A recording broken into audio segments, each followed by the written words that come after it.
our coasts are dynamic ecosystems that have always been dynamic and really need to be dynamic in order to survive. Coastal ecosystems, places like tidal marshes, dunes, barrier beaches, mangrove forests, they're important for a lot of reasons. They're important for wildlife, recreation, the economy, but they're also important because they provide natural barriers. And we need to be thinking proactively about how we're going to manage and conserve them as the conditions in the environment continue to change.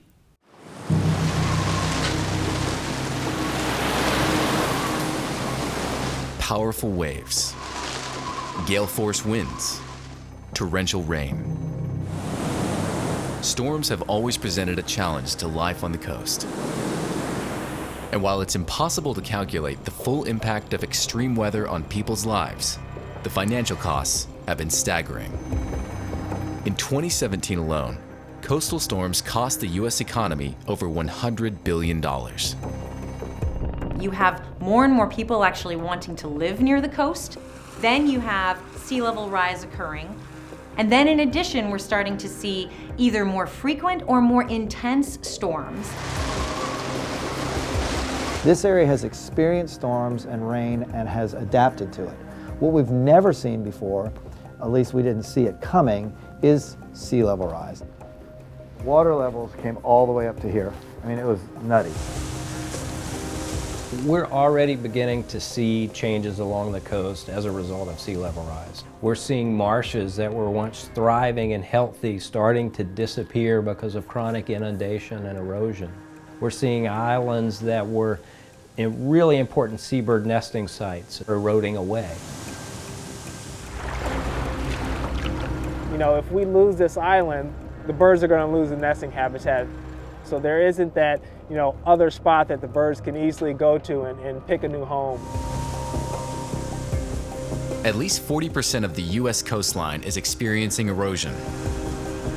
Every year, 19,000 acres of saltwater wetlands are lost, the equivalent of almost 40 football fields disappearing every day. What rising sea level tells us is that all of the coastal issues that we're dealing with right now in regards to storm vulnerability, coastal erosion, and habitat loss are only going to increase in the future.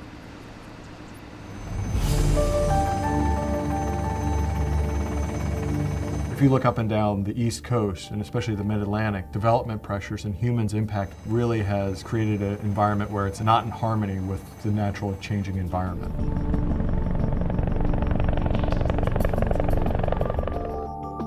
According to the Census Bureau, the population in coastal counties has nearly doubled in the last 60 years. Today, almost 1 in 3 Americans, over 91 million people, live along the coasts. We've filled in, paved over, built on top of these productive ecosystems, and in many cases we've replaced them with highly vulnerable and exposed communities. When we decide to develop on the coastline, or when we decide to get rid of a marsh, we're not just building over these natural defenses, but we're also building in areas that are inherently very risky.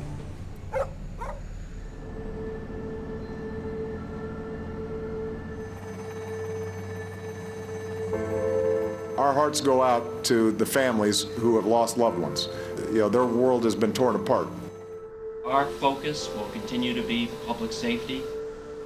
The Jersey Shore of my youth is gone. When Hurricane Sandy happened, the total damages that it caused are estimated to be around $50 billion across 12 states. In our study, we found that the marshes that currently exist along the northeastern coast of the US prevented $625 million in damages during Hurricane Sandy. Because of this, a lot of people are beginning to realize that these are actually natural defenses, that these actually provide an economic value.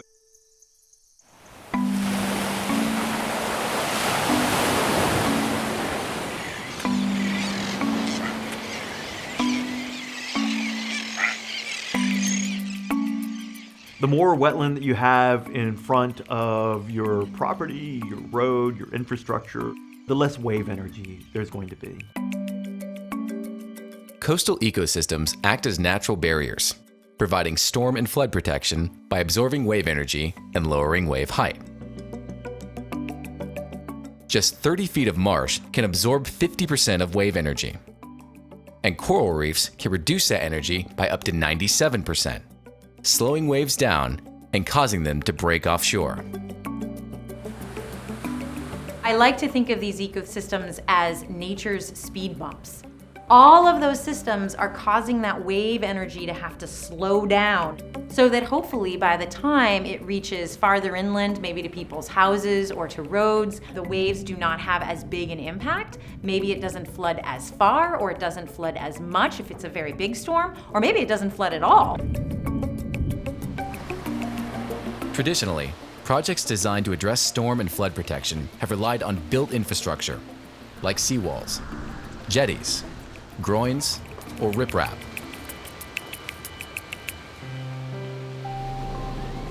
But installing or restoring natural infrastructure can provide more cost-effective storm protection, while conserving habitat and improving biodiversity.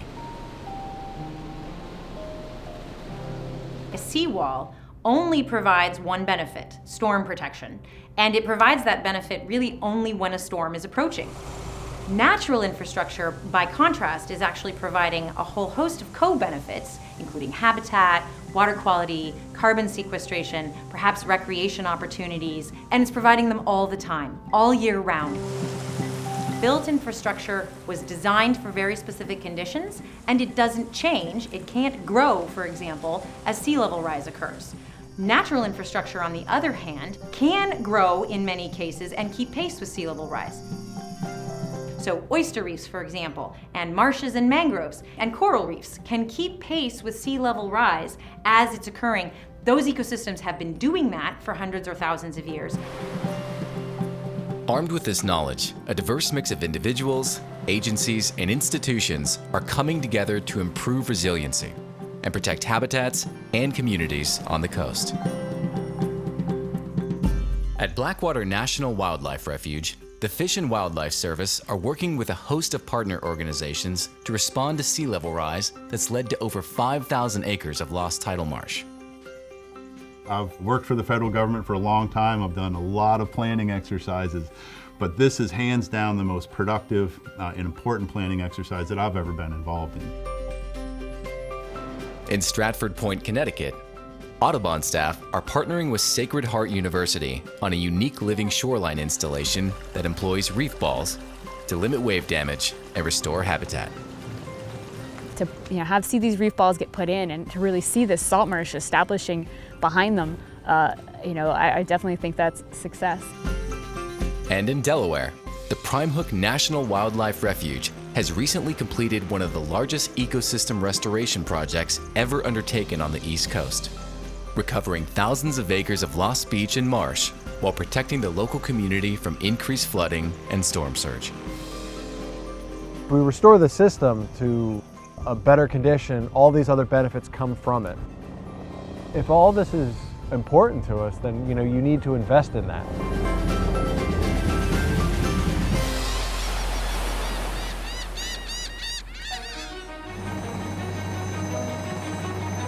In addition to innovative restoration projects that rely on grants, state, or federal funding, there is legislation already in place that protects people and ecosystems without spending money to do it. Well, the Coastal Barrier Resources Act was one of the most important pieces of bipartisan conservation legislation ever passed in the U.S. It was a pretty simple recognition that there are areas of our shorelines that were so absolutely exposed to coastal hazards and future sea level rise that having federal support for development there just simply didn't make sense. You can see the difference between areas that are protected under the CBRA and those that aren't. You'll see a protected parcel that is within the CBRA, it's still pristine. You cannot build roads with Department of Transportation money. You can't get HUD money for housing. You can't get the National Flood Insurance Program, and you're not eligible for FEMA in the event of a disaster. At present, the system includes 3.5 million acres. As of 2013, It was estimated that the Coastal Barrier Resources Act had saved over $9 billion in federal expenditures. What we should absolutely continue to do as we have sea level rise is remove any incentives for people to move to areas that will be impacted. The good news is there are solutions for improving coastal resiliency. Congress could act to expand the Coastal Barrier Resources System by adding more areas, including places inland and upland that will be impacted by sea level rise. And federal and state and local officials could fund projects that focus on nature-based solutions for storm protection.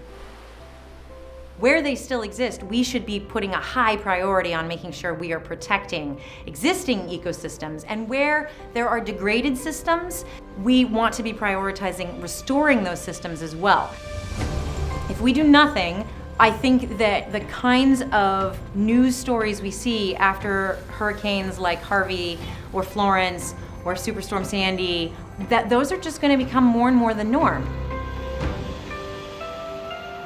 It's up to us to act. It's up to us to ensure that habitat is sustained on the landscape over time in the face of sea level rise.